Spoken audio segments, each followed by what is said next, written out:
కొమరంభీం జిల్లా కాగజ్ నగర్ పురపాలక సంఘం ముందు కార్మికులు బైఠాయించి నిరసన చేపట్టారు.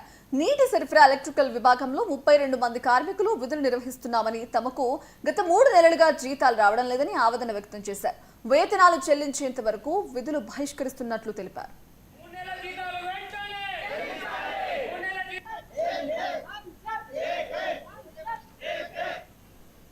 గత 3 నెలల నుంచి వేతనాలు ఇవ్వడం లేదు.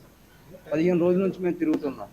ఇవాళ రేపు అంటూ మాకేం చేస్తున్నాడు తీసుకొచ్చి మెమోరాండం కూడా ఇచ్చినాం. 27కి ఇచ్చాం, 27 తారీఖు మెమోరాండం కూడా ఇచ్చాం. ఇస్తే ఫస్ట్ లోపల చేస్తా అన్నారు. ఇప్పటి వరకు అయితే ఏం లేదు. మేమేం చేసినాం అంటే సమ్మెకు పాల్గొంటామని చెప్పి 4 తారీఖు నుంచి ఇవాటి నుంచి సమ్మెలో పాల్గొన్నాం. మొత్తం విధులన్నీ బహిష్కరించి సమ్మెలో పాల్గొన్నాం. ఇవాటి నుంచి pump house operators, line mens, leakage section, borewell section వాళ్ళు ఉన్నాం. లైన్ మెన్స్ ఏమో వాటర్ వదులుతారు, లీకేజ్ వాళ్ళేమో పైప్ లైన్ లీకేజెస్ చేస్తారు, పంప్ ఆపరేటర్లు ఏమో ఆపరేటింగ్ చేస్తారు, బోర్వెల్ వాళ్ళు కూడా బోర్వెల్ రిపేర్ చేస్తారు, ఎలక్ట్రీషియన్ వాళ్ళు లైట్లు ఆపరేటింగ్ చేస్తారు. సమస్యలు అంటే వాటర్ నీటి సమస్యలు ఎక్కువ అధికంగా ఉంటాయి అన్నమాట. మీరైనంత తొందరలో వాళ్ళకు 3 నెలల వేతనం పెండింగ్లో ఉండడం జరిగింది. వాళ్ళకు సొసైటీ కావడానికి కొద్దిగా ఆలస్యం కావడం వల్ల కొద్దిగా ఒక 1 మంత్ లేట్ అయింది.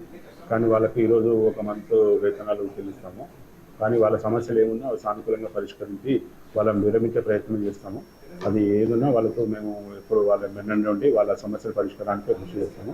సరే మేము విరమించే ప్రయత్నం చేసి వాళ్ళతోటి పేమెంట్ చేసే ప్రయత్నం చేసి వాళ్ళతో సమస్య